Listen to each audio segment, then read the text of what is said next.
শুরু করি। নির্বাচনী প্রচারে ব্যস্ত থাকার ফলে ঠিক ঘন ঘন আপনাদের সঙ্গে যোগাযোগ হচ্ছে না। আজকে আমাদের রাজ্য সম্পাদক মণ্ডলীর বৈঠক বুধবারে যেমন হয়, সেই সুযোগে কলকাতায়, তো মনে হল আপনার সঙ্গে কিছু কথা বলার দরকার। ইতিমধ্যে রাজ্য নির্বাচনে একটা ফেজ ভোট হয়েছে। আগামীকাল আরেকটি ফেজ,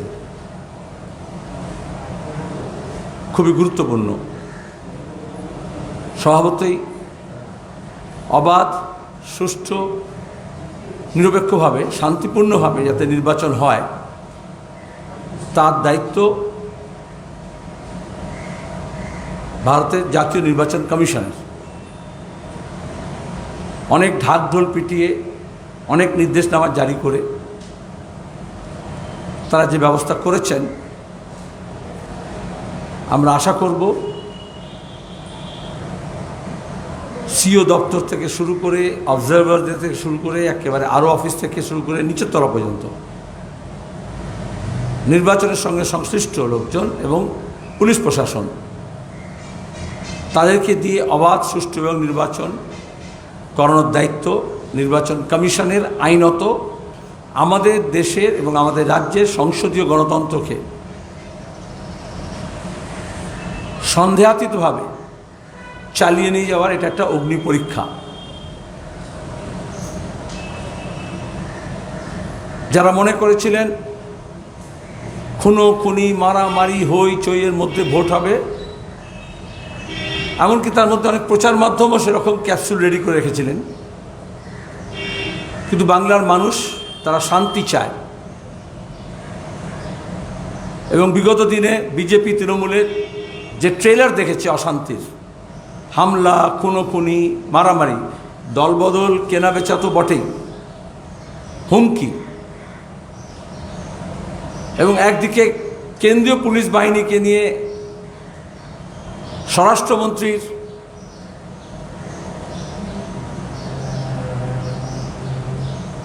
উস্কানিতে বলুন, বদান্যতায় বলুন, কেন্দ্রীয় স্বরাষ্ট্রমন্ত্রীর প্রত্যক্ষ অংশগ্রহণে বলুন, বিজেপি যেরকম বাংলার মাঠঘাট তার সদ্য প্রাপ্ত প্রাক্তন তৃণমূলী নেতাদের পাহারাদার হিসেবে বৈভব দেখানোর জন্য, শক্তি প্রদর্শনের জন্য ব্যবহার করেছে, তেমনি রাজ্য সরকারও স্থানীয় পুলিশ প্রশাসনের একটা বড় অংশ, এমনকি সিভিক ভলেন্টিয়ার, হোমগার্ড, সরকারি অন্যান্য যে ব্যবস্থা আছে, পুরো পঞ্চায়েত এবং রাজ্য সরকারি, তাকে নির্লজ্জের মতো যেভাবে ব্যবহার করেছেন, এ রাজ্যের মানুষ তার অবসান চাইছে। কয়েকটি ঘটনা ঘটেছে যাতে পরের যে ফেজগুলোতে আছে, দ্বিতীয় দফা বিশেষত, সেখানে যাতে কঠোরভাবে এই ধরনের নিয়ম নীতি লঙ্ঘন, উস্কানিমূলক কথাবার্তা এবং দাঙ্গা হাঙ্গামা সৃষ্টি করার প্রচেষ্টাকে সমস্ত শক্তি দিয়ে প্রতিহত করা হবে, এই নিশ্চয়তা আমরা চাইছি ইলেকশন কমিশনের কাছ থেকে এবং পুলিশ প্রশাসনের তরফ থেকে। সামান্য একটা অপরাধী যদি শাসক দলের তরফে হয়, সে কেন্দ্রের হোক বা রাজ্যের হোক, তাকে ধরতে পুলিশ প্রশাসনের হাত পা কাঁপছে। এটা কাম্য নয়। প্রচার মাধ্যমকেও বলবো, তারা একটা গণতন্ত্রকে টিকিয়ে রাখার এবং যাতে ফ্লারিস্ট হয় তার জন্য তাদের একটা নিজস্ব ভূমিকা আছে। সেখানে যেভাবে সংবাদ পক্ষপাত ও দুষ্ট হচ্ছে, বিজ্ঞান বাদ দিয়ে বিজ্ঞাপন নির্ভর হয়ে, ওপিনিয়ন পোল এর মাধ্যমে একটা মিথ্যার বেশাতি তাকে মানুষের মনে ঢুকিয়ে দেওয়ার চেষ্টা হচ্ছে, তার থেকেও আমি বিরত থাকা তাদেরকে অনুরোধ করব।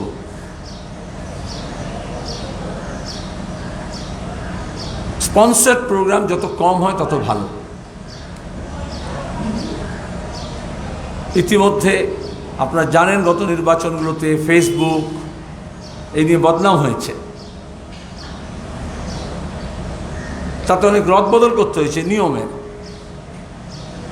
সর্বোচ্চ পর্যায়ের ওদের ভারতের যে ফেসবুকের কর্মকর্তা তাদেরকে বদল করতে হয়েছে। একই ব্যক্তি 2016-তে তৃণমূলের দলের হয়ে 2019-এ বিজেপির হয়ে কাজ করেছেন এবং সেটা প্রমাণিত, সেটা স্বীকার করতে হয়েছে। তাহলে যারা গণতন্ত্রের চতুর্থ স্তম্ভ হওয়ার কথা তাদের এই ভূমিকা, এটা নির্লজ্জ ভাবে প্রমাণিত। তার সঙ্গে আমাদের রাজ্যে কখনো এটা ছিল না। প্রত্যক্ষভাবে টাকা, অর্থ, নেশার সামগ্রী, কোকেন সেবীরা, 20 টাকায় পাউচের লোক দেখানোর লোকেরা অল্প টাকায় ভোট কেনার প্রক্রিয়া, যা উত্তর ভারতে পশ্চিম ভারতে আগে খুব ব্যাপক ছিল, সেটা আমাদের রাজ্য সেই প্রবণতা দেখা দিয়েছে। একদিকে নির্বাচনের প্রাক্কালে, বিশেষত এই দ্বিতীয় ফেজের আগে, এই অর্থের বৈভব, টাকা দিয়ে ভোট কেনা, নেশার সামগ্রী বিলবদ্ধ করা, সেইটাকে রোধ করার জন্য নির্বাচন কমিশনের কাছে দাবি জানাচ্ছি, পুলিশ প্রশাসনের কাছে দাবি জানাচ্ছি, স্থানীয় যারা আরও আছে এবং অবজারভার আছে তাদেরকে বলছি, একটা বজ্রাটুনি ফসকা ঘের হচ্ছে। কিছু জায়গায় কর্নারিং করে গাড়ি চেক করা হচ্ছে, রিক্সা চেক করা হচ্ছে, কিন্তু হেলিকপ্টার চেক করার ব্যবস্থা নেই। এটা অনেক সময় এরকম হয় যে সাধারণ মানুষ, সাধারণ নাগরিক, তাকে ব্যাপক খানা তল্লাশির রূপটা দেখানো হচ্ছে। কিন্তু যে এত সরকার বলুক, প্রশাসন বলুক, নির্বাচন কমিশন বলুক, এই যে এত কোটি কোটি টাকা হেরফের হচ্ছে, লেনদেন হচ্ছে, তার মধ্যে তারা দৈনন্দিন বুলেটিন দাবি জারি করা উচিত যে কত টাকা তারা ধরেছেন এই ব্যাপক কর্ডন করে তল্লাশি চালিয়ে। তৃতীয়ত, বেআইনি অস্ত্র যা আছে জেলা প্রশাসনগুলোকে দিয়ে, সেগুলোকে, সেই মজুদ ভাণ্ডারগুলো সবাই আমরা জানি। কদিন আগে একটা বাচ্চা ছেলে বর্ধমানে তৃণমূল অফিসে থেকে ফেলে রাখা বা শুকনোর জন্য দেওয়া খেলার ছলে বাচ্চা সেই বোমাটা থেকে আহত হয়েছে, তারপরে নিহত হয়েছে। পঞ্চায়েত নির্বাচনে আমরা এরকম দেখেছি, বেশ কয়েকজন শিশুর প্রাণ গিয়েছে। একদিকে দেওয়ালে লিখছে খেলা হবে, একদিকে বিজেপি আর তৃণমূলের নেতারা চিৎকার করছে খেলা হবে, আর যে বাচ্চারা খেলার কথা সেই মাঠ নেই, খেলার সামগ্রী নেই, আর ওই চোরজোচ্চোরদের খেলা হবে নাটকে নিষ্পাপ নিরীহ শিশু প্রাণ যাচ্ছে। এই বোম বন্দুক পিস্তল নিয়ে খেলার যে প্রয়াস, তাকে বাংলার মানুষ রুখে দেবেন এ আশা আমি রাখি। ইলেকশন কমিশনকে বলবো যে লেভেল প্লেইং গ্রাউন্ড, আমার কাছে এরকম প্রমাণ আছে যেখানে নমিনেশন যখন জমা দেওয়া হচ্ছে, ক্যান্ডিডেট তার এফিডেভিট জমা দেয়, সঙ্গে সঙ্গে নিয়ম অনুযায়ী সেই এফিডেভিটগুলো আপলোড হয়। কিন্তু গত কয়েকটি পর্যায়ে যে নমিনেশন জমা হয়েছে, তাতে নির্দিষ্টভাবে দেখা গিয়েছে যে আপলোড যখন করা হচ্ছে, সেখানে বিজেপির প্রার্থীর এফিডেভিট গায়েব নেই। এই যে এফিডেভিট দেখে, যেমন ওদের প্রার্থী তালিকায় লাস্ট মোমেন্ট পর্যন্ত অনেক গরমিল হয়েছে, এরকম এফিডেভিটে অনেক গরমিল থাকে, কোথাও কাস্ট সার্টিফিকেট নিয়ে, কোথাও ক্রিমিনাল কেস নিয়ে, কোথাও টাকা পয়সার হিসেব নিয়ে। সেই এফিডেভিট দেখে স্ক্রুটির আগে অবজেকশন করা যায়। কিন্তু একেবারে শেষ মুহূর্তে স্কুটির আগে বিজেপির ক্যান্ডিডেটের এফিডেভিট আপলোড করা হচ্ছে কেন, যখন একই সঙ্গে সবার জমা দেওয়া হচ্ছে, একই আইন আছে। এটা সিওকে এর জবাব দেওয়া উচিত। নির্দিষ্ট করে বললাম, এটা হচ্ছে নির্বাচন প্রক্রিয়ার শুরুতে যদি এই অবস্থা হয় তাহলে শেষ পর্যন্ত কি হবে। আমরা কোনো চাপানুতরে যাচ্ছি না, যে স্পেসিফিক কমপ্লেইন সেগুলো করা হচ্ছে, সেই স্পেসিফিক কমপ্লেইনের ভিত্তিতে যাতে ব্যবস্থা নেওয়া হয় সেই দাবিও রাখছি। লাস্টলি, ধর্মীয় আবেগকে সুড়সুড়ি দিয়ে ধর্মের নামে ভোট চাওয়ার যে রীতি পশ্চিমবঙ্গে ছিল না, ধর্মস্থানকে ব্যবহার করে, ধর্মীয় উৎসবকে ব্যবহার করে সেই প্রবণতা দেখা যাচ্ছে। তো মানুষ সেটা চান না, এই জন্যই দোল উৎসব শান্তিতে প্রতিপালিত হয়েছে। অনেক উস্কানি শাখা সত্ত্বেও মেজর কোনো ঘটনা ঘটেনি। মানুষ এই ধর্মীয় উস্কানিমূলক যে বক্তব্য, জাতিগত বর্ণগত বিষয়গুলোকে নিয়ে যেভাবে বিজেপি এবং তৃণমূল রাজনীতি করছে তার বিরুদ্ধে জবাব দেবেন এবং শান্তির জন্য, ঐক্যের জন্য, উন্নতি এবং প্রগতির জন্য পশ্চিমবঙ্গে বামফ্রন্ট, কংগ্রেস ও আইএসএফের যে সংযুক্ত মোর্চা তাকে সমর্থন করবেন এই আবেদন রাখছি।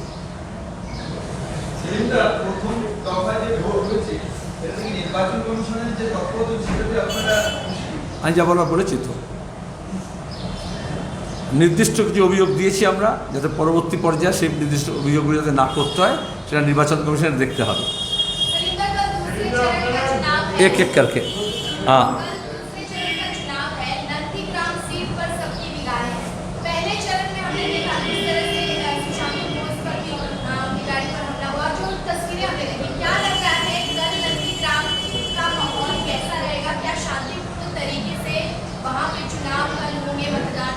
ये बहुत ही दुर्भाग्यपूर्ण है कि पहले चरण में भी कई जगहों पर चुनाव से पहले दिन पोल -1 डे हमले हुए, डर दिखाए गए और चुनाव के दिन भी।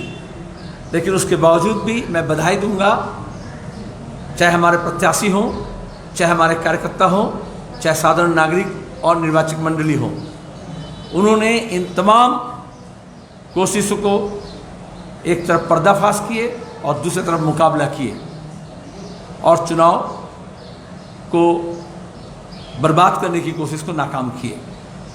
खास करके देखा जा रहा है जिस क्षेत्र में वामपंथियों को मजबूती के साथ लोग समर्थन कर रहे हैं, वहाँ ये बीजेपी और तृणमूल का साझेदारी, एक तरफ बीजेपी, दूसरी तरफ तृणमूल और तीसरी तरफ शासकीय जो बंदोबस्त है, उसमें ये साझेदारी स्पष्ट हुआ है कि कहाँ डिस्टर्ब हो रहा है, कहाँ डिस्टर्ब नहीं हो रहा है। आपने नंदीग्राम की बात की, दूसरे चरण में मैं खास करके निगाहें तो टिकी हुई है, लेकिन नंदीग्राम में जो बाइनरी तैयार करने की कोशिश की गई थी और जिसको मीडिया पहले नज़रअंदाज किए थे कि एक तीसरा वैकल्पिक नीति लेकर के कॉमरेड मीनाक्षी मुखर्जी और मीनाक्षी मुखर्जी जैसे ऐसे कई प्रत्याशी वो चुनौती दे रहे हैं। ये चुनौतीपूर्ण वातावरण में बीजेपी और तृणमूल दोनों बुखलाए हुए हैं। इससे कभी कभी कुछ बातें बाहर भी आ रही है, जैसे आपने देखा कि आरोप प्रत्यारोप में सच्चाई का सामना आपके भी सामने हुआ, जिनके आपके यहाँ भी बहुत से ऐसे लोग थे, बहुत से ऐसे हाउस थे जो वो झूठ इल्ज़ाम नंदीग्राम को लेकर के उसी को बेच रहे थे या लिख रहे थे या बढ़ा रहे थे। लेकिन हम शुरू से ये कहे थे, खास करके 21 नवंबर 2007 में संसद में नंदीग्राम को लेकर के विशेष चर्चा हुई थी सारा दिन, और उसमें ऑन रिकॉर्ड मेरा भाषण है कि किस तरह से साजिश हुए थे, किस तरह से माओवादियों को बुला करके वहाँ ट्रेनिंग दे करके, खास करके किशन जी जिसको युवा सेनापति कहते थे, उस वक्त का तृणमूल का जो चेहरा था, अभी ये नए भतीजा नहीं, पुराना वाला भतीजा जो ममता बनर्जी का था, किस तरह से वहाँ एक खून का माहौल बनाया गया। लोगों की जाने गई, हमारे कई लोग शहीद हुए।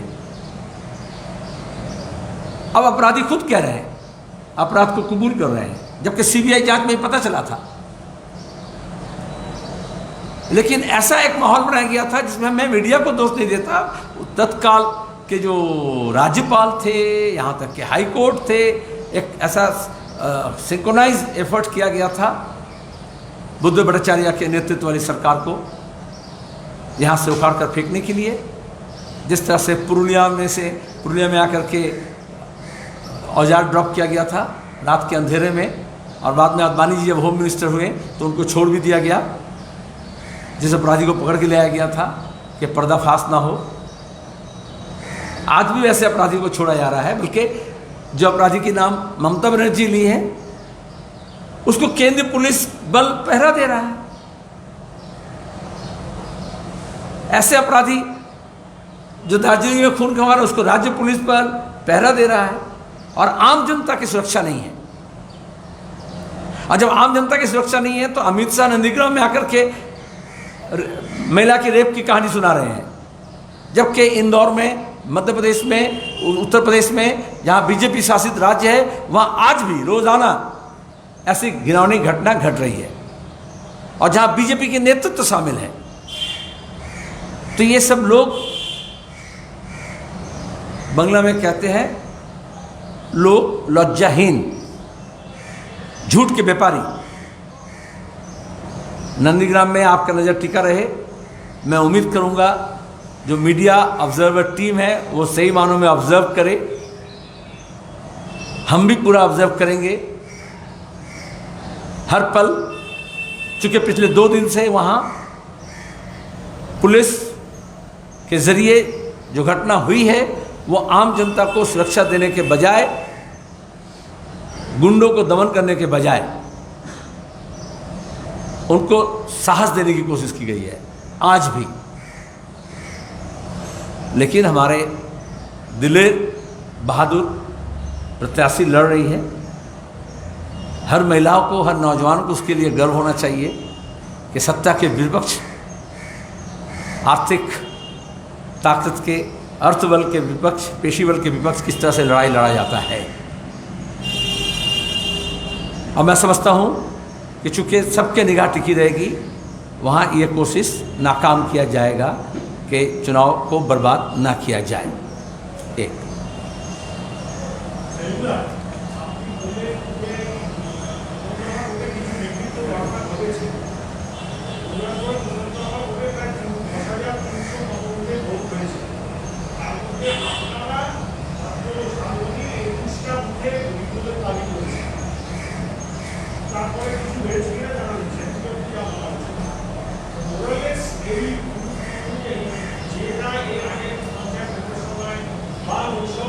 পঞ্চায়েত ভোটের সঙ্গে কোনো তুলনা করা যায় না, কারণ ওটা ভোটই ছিল না, ভোট লুট ছিল।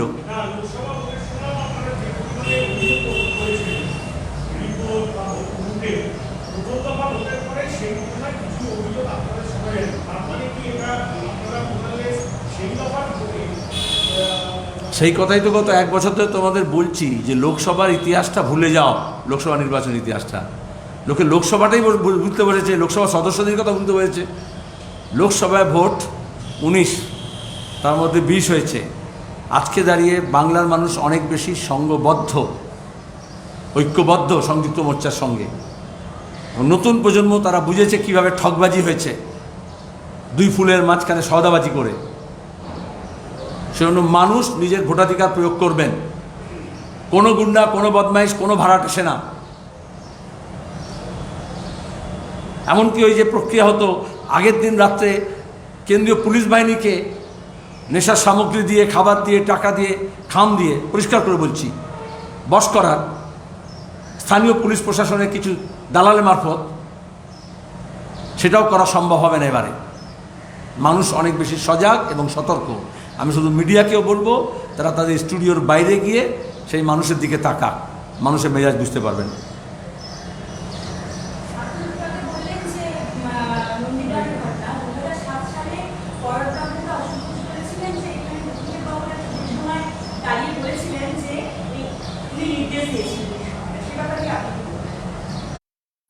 তুমি তুমি ইতিহাসের ছাত্রী না সাংবাদিক? ইন্ডিয়ান এক্সপ্রেসের কথা খবর না, তুমি ইতিহাসের ছাত্রী না সাংবাদিক? ভালো, ইতিহাস চর্চা করো, সেটা ভালো। এটা কালকে বুদ্ধদেব ভট্টাচার্য বিবৃতি দিয়ে সেই কথাটাই বলেছেন যেটা তৎকালীন বামফ্রন্ট সরকারের মুখ্যমন্ত্রী হিসেবে বলেছিলেন, এবং সেটাই এস্টাবলিশড হয়েছে। সেখানে আমি বললাম, রাজ্যপালের কথা বললাম, হাইকোর্টের কথা বললাম, যে পাকে চক্রে যেমন ভগবান ভূত হয়, সেরকম কিছু দালাল মিডিয়া, কিছু ভাড়াটে বুদ্ধিজীবী, সোশ্যাল মিডিয়ার প্রথম ব্যবহার হয়েছিল তখনই,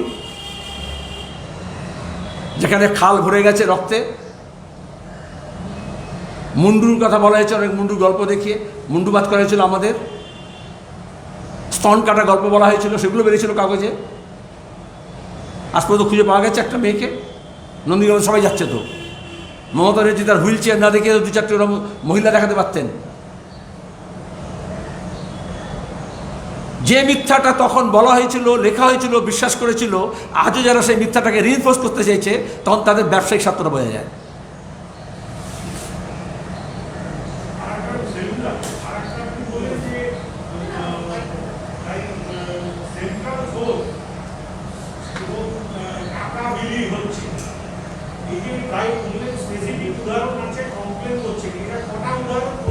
তাদের হাত করার চেষ্টা গত নির্বাচনগুলোতে হয়েছিল এইভাবে, এবারে যাতে না হয় তার জন্য যেমন ইলেকশন কমিশনকে বলেছি, পুলিশ অবজারভারকে বলেছি, আপনাদেরও বলছি, সাংবাদিকরা এত কিছু দেখতে পারেন, সেগুলো দেখেন না বলে আমি দেখতে বললাম, এবং আমরাও পাহারার ব্যবস্থা করেছি।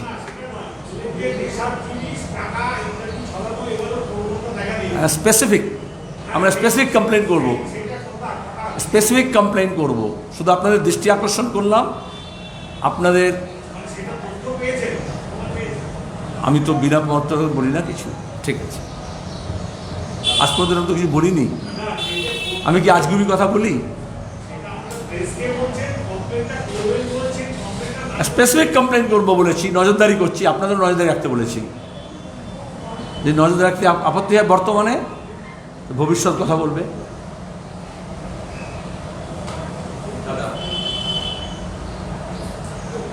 হ্যাঁ দাদা, yes, you put a question in English, I will respond in English. I'll try to, even though my English is not so good, but still, if you put a question. Okay. Please. का आरोप है कि आपका जो संयुक्त मोर्चा है ये BJP का सहयोगी है, इस बारे में क्या कहेंगे? अच्छा, टीएमसी का आरोप है, आपका आरोप नहीं है ना,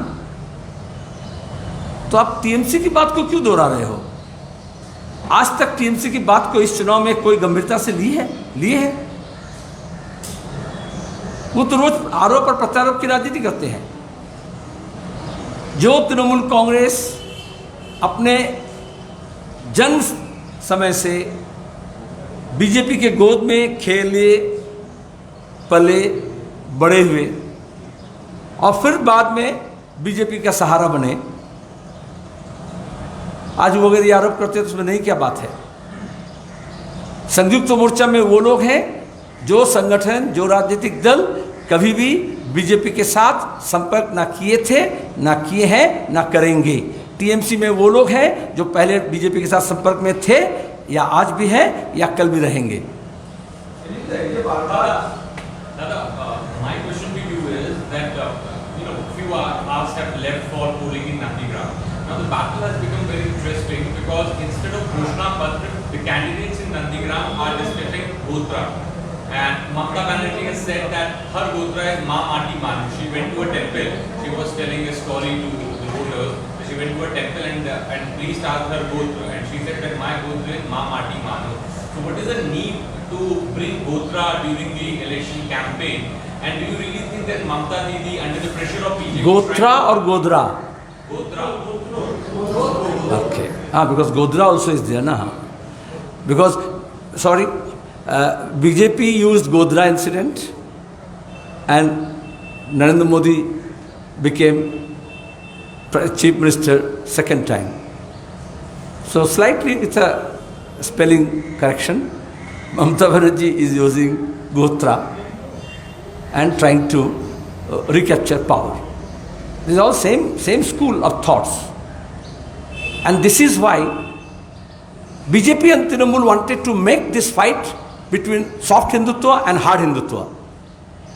And that all started from this Ram Navami, Hanuman Jayanti, with all those forces of now newly found darling of BJP, who were earlier darling of Trinamool Congress, MLA, MP, municipal chairman, organizer of such incidents and events. This is amply clear that neither BJP nor Trinamool, neither Mamata Banerjee nor Amit Shah can talk about unemployment issues, farmers' issues, education, health, economy. And that's why the last refuge of those, I will not utter any unpalatable word,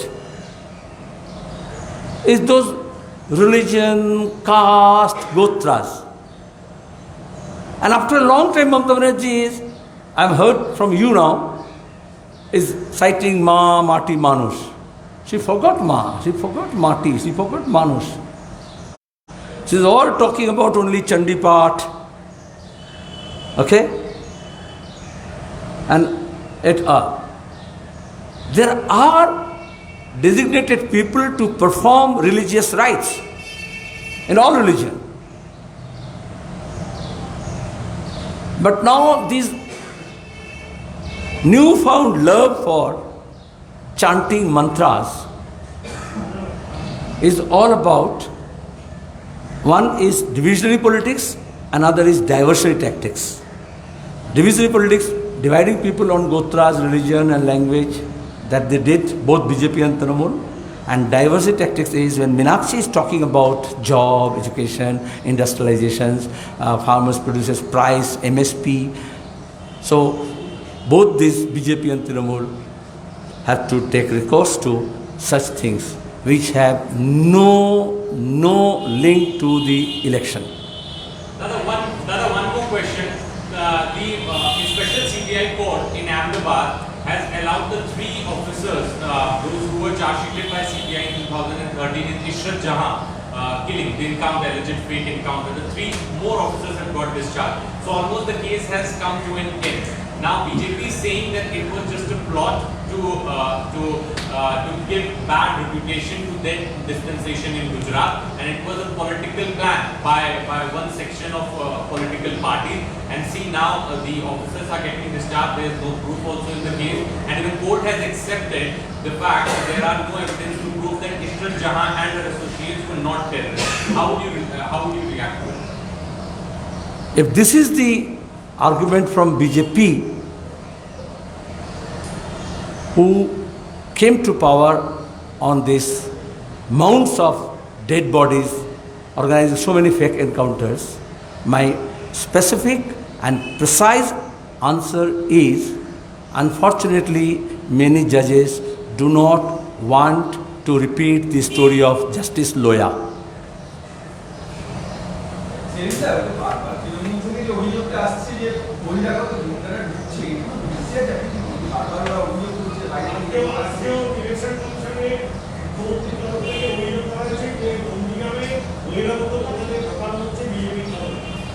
নন্দীগ্রামে যা যা হয়, যা যা হয়েছে, তাতে শুধু সেখানকার বিজেপি তৃণমূলের দুই কন্টেস্টিং ক্যান্ডিডেট নয়, বিজেপি এবং তৃণমূল, অর্থাৎ তৃণমূল এবং প্রাক্তন তৃণমূল উভয় দায়ী। আপনি নিজেই কথা বললেন 19-এর, আপনি নিজেই কথা বললেন 18-র পঞ্চায়েত নির্বাচনে, তখন এই শুভেন্দু এবং মমতা মিলে একসঙ্গে এই কাজটা করেছে। সমস্ত গুন্ডা বদমাইশ রিক্রুট করে, ভোট লুটেরাদের রিক্রুট করে। এবং আজকে তো রাজ্য সরকার তৃণমূল কংগ্রেসের ছিল, কোড জারি হওয়ার আগে বক্তৃতার সময় বহিরাগত বলছেন, মিডিয়াকে বলছেন, কিন্তু সমস্ত রিসর্ট, শুধু নন্দীগ্রাম কেন, গোটা রাজ্যে সমস্ত গেস্ট হাউস,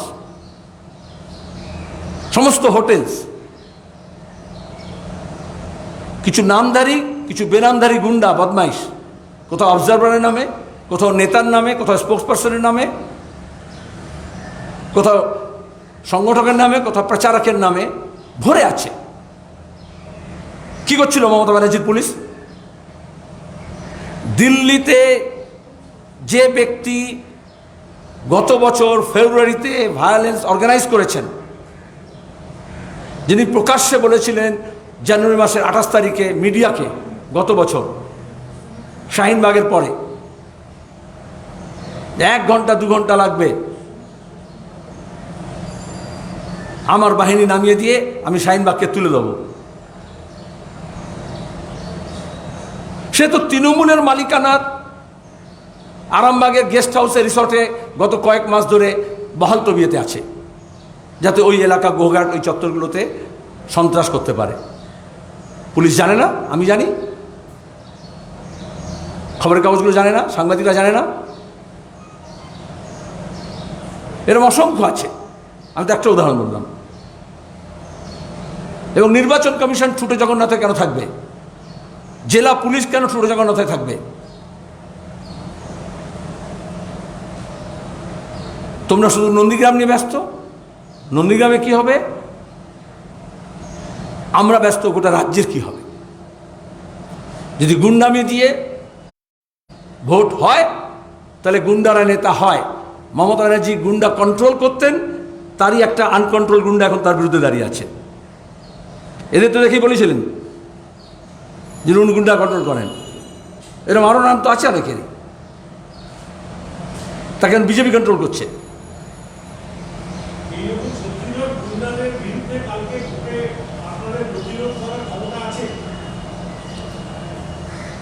যে ভগবানকে ভয় পায় না সে গুন্ডাদের ভয় পায়, জেনে আমি খুশি হলাম।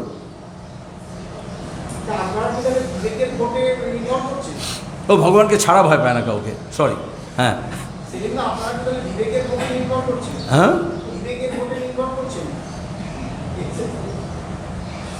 কালীঘাটের বিবেক একটা আছে না মমতার ভাইয়ের। হ্যাঁ, মূল্যবোধ, বিবেক, এগুলোকে 10 বছর ধরে আরএসএস তৃণমূল কংগ্রেসকে দিয়ে ভেঙেছে আমাদের রাজ্যে।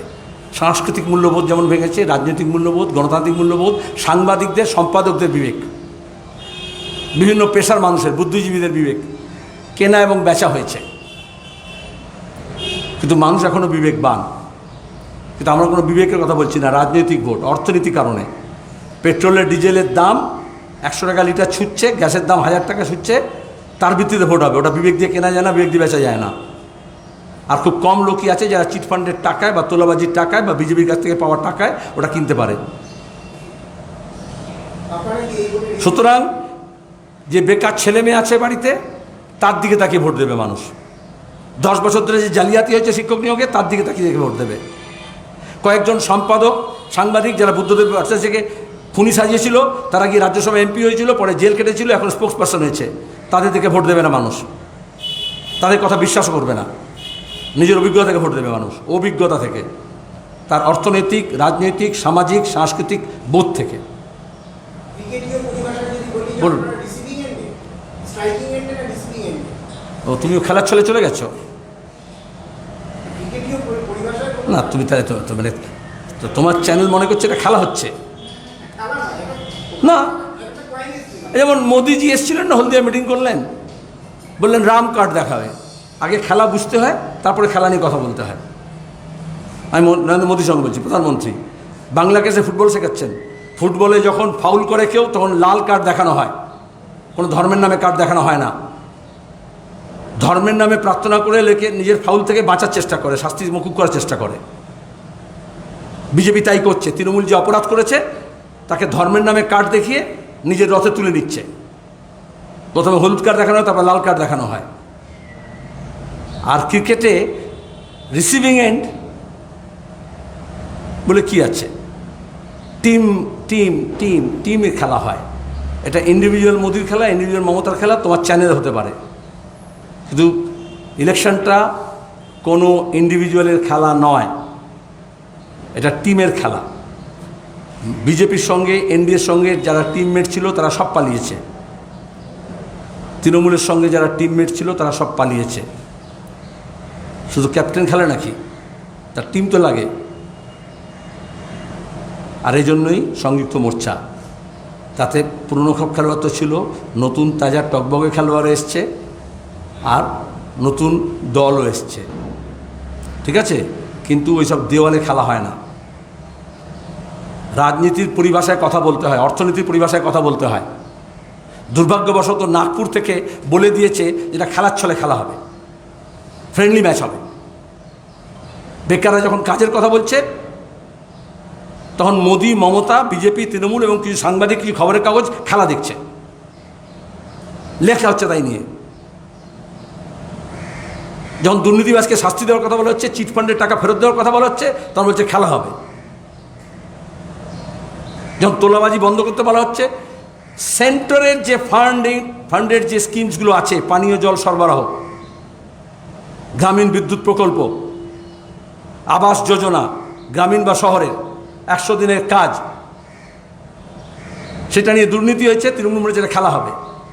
সেটা নিয়ে খেলার ছলে বিজেপি, কেন্দ্রীয় সরকার মেনে নিচ্ছে সেটা খেলা হবে। আর মানুষ বলছে অপরাধের ধরো। গত 7 বছর বিজেপি একটাও সেন্ট্রাল টিম কেন পাঠায়নি প্রধানমন্ত্রী সড়ক যোজনায়?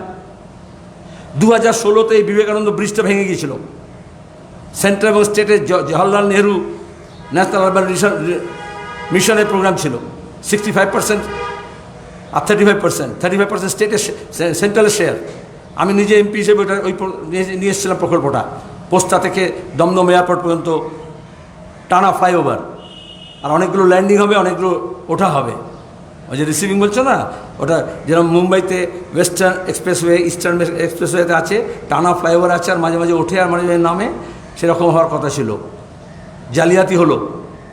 প্রধানমন্ত্রীগুলো অনেক কথা বললেন, কিন্তু কেন আরবান ডেভেলপমেন্ট ডিপার্টমেন্ট সেন্ট্রাল গভর্নমেন্টের কোনো তদন্ত করলো না? একজন রিসিভিং এন্ডে ছিল, একজন ডেলিভারি এন্ডে ছিল। ডেলিভারি 2 জায়গাতেই হয়। এই জন্য মমতা ব্যানার্জি কখনো কখনো বলেন এ ভালো, মোদি কখনো বলে ও ভালো। বলছেন এখন প্লেয়ারদের মধ্যে, এক্স প্লেয়ারদের পর্যন্ত ভালো বলছে। যারা সাইন অফ করে চলে গেছে তার সম্পর্কে প্রশংসা করছে। কার টিমে কে আছে বুঝতে পারছ না। এবারের ভোটে কার টিমে কে আছে বুঝতে পারছ না। যাদের প্লেয়ার কমে গেছে, টিমমেট কমে গেছে, তারাই কিছু মিডিয়াকে রিক্রুট করছে বিজ্ঞাপন দিয়ে আর টাকা দিয়ে, আর তাদের হয়ে খেলছে কিছু টেলিভিশন চ্যানেল এবং খবরের কাগজ। এটা হচ্ছে ওই খেলাগুলো বন্ধ করার জন্য লড়াই।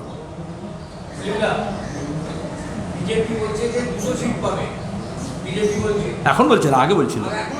এখন 200টা প্রার্থী খুঁজে পেল না। এখনও বিজেপি করে এমন 200 প্রার্থী খুঁজে পায়নি। যারা লকডাউনের পিরিয়ডে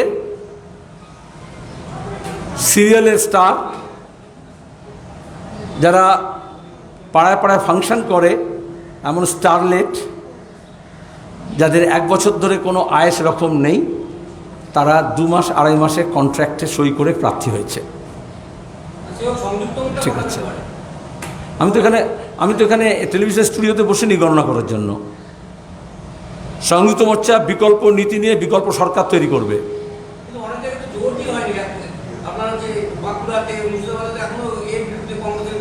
কার কথা বলছো আমি জানি না, আমার কথা বলো তাহলে বলছো। তুমি অন্য কারোর কথা বলছো। অনেক জায়গায় বলো অ্যাসেম্বলি নাম বলো, বাঁকুড়া কোন সিট বলো। হ্যাঁ, তাদের কী হয়েছে? আরে আমি বলছি তো তোমাকে। যাক, ভালো করে হোমওয়ার্ক করে নিও। Thank you. তোমার কোয়েশ্চেন শেষ হয়ে গেছে। সাংবাদিকদের কোয়েশ্চেন শেষ হয়ে গেছে, এবার বিজেপি আর তৃণমূলের কোয়েশ্চেন আসবে। সরি।